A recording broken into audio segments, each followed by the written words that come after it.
May the words of my mouth and the meditation of our hearts be acceptable in your sight, Lord, for you are our strength and our salvation.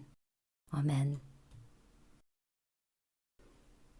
I don't know if this text typically makes the list of scriptures which qualify as descriptions of the divine feminine, or which ascribe attributes to God which are stereotypically feminine characteristics.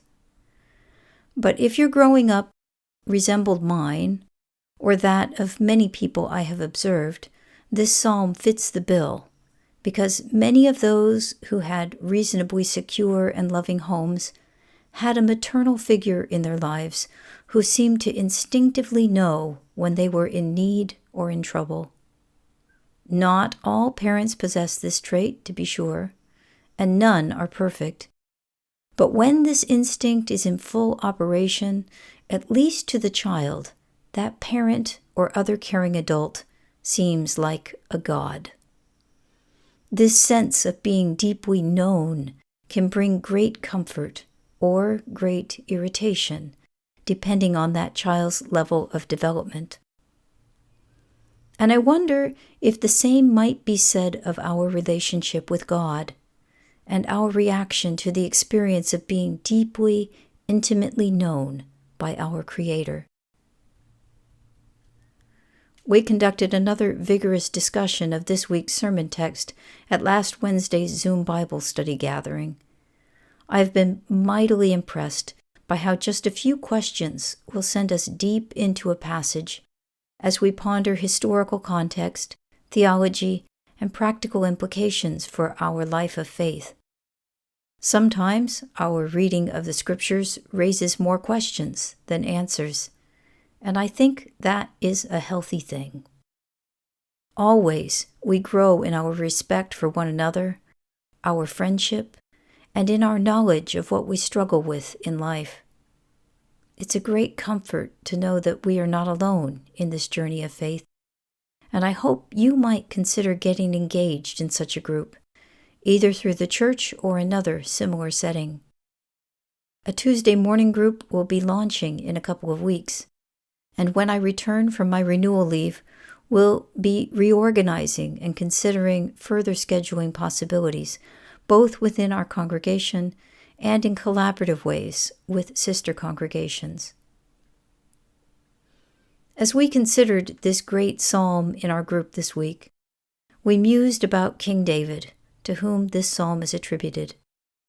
We do not know at what point in his life this prayer in song might have been written, or what period of David's life another writer might have had in mind.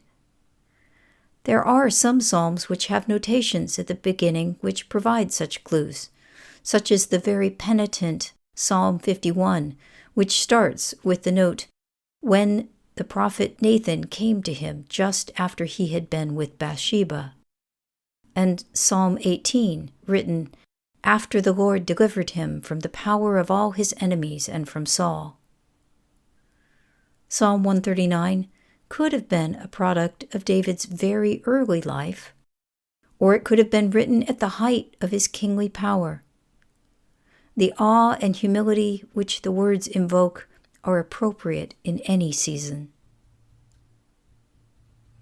Our group pondered the word wonderful, which, depending on your translation, may appear more than once in this psalm.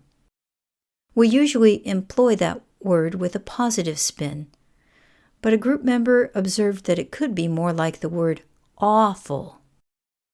And if we are full of awe, is that a state of peace or one of fear? Does the notion that God knows us so very intimately fill us with comfort, or does it give us pause, make us think twice about our actions, or both?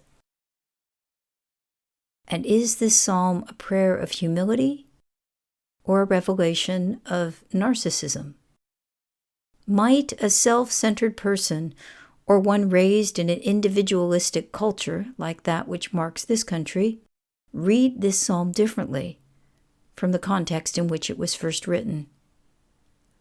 Might we focus overmuch on our unique specialness and neglect to cherish the unique and sacred worth of others, and neglect to build a community in which all are intimately known and loved by God just as they are, just as they were created?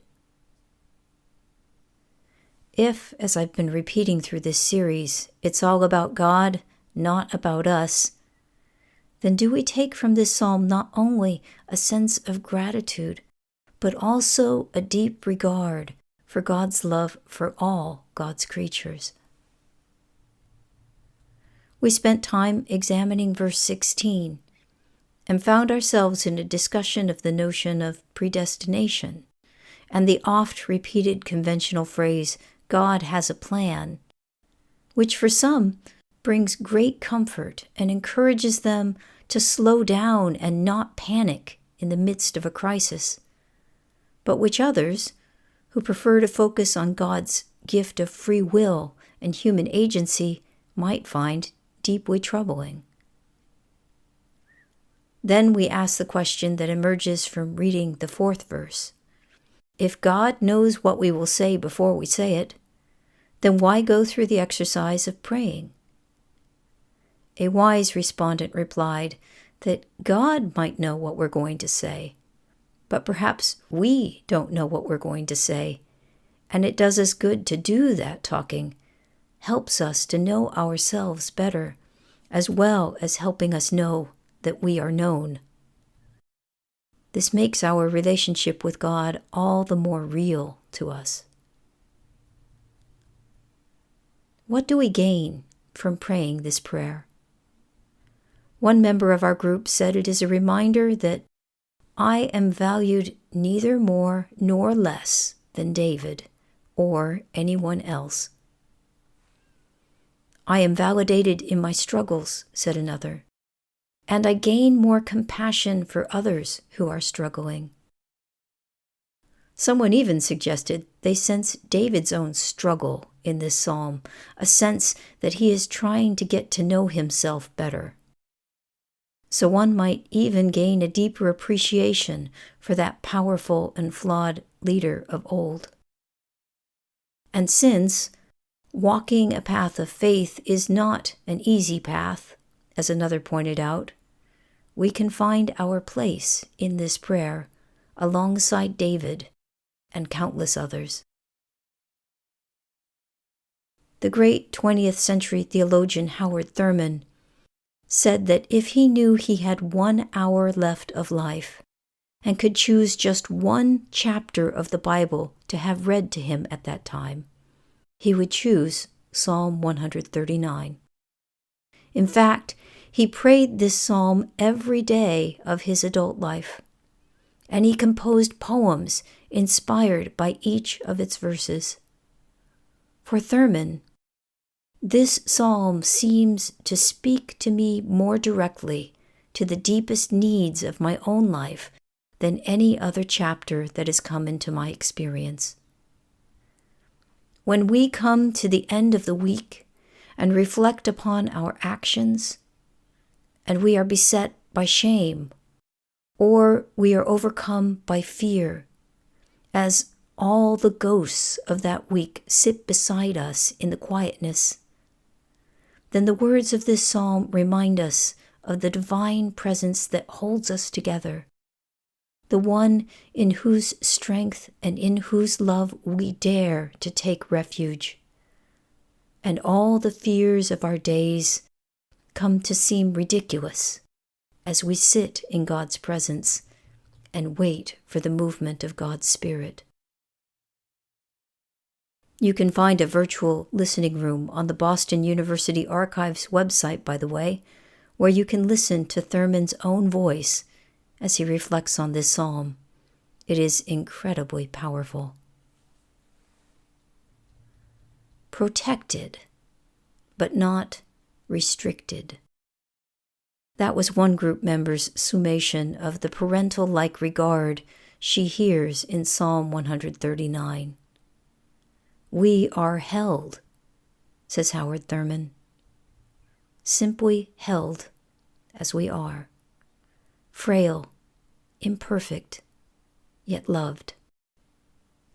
And in the quietness of divine embrace, we behold the vastness of the universe, and we regain our proper perspective.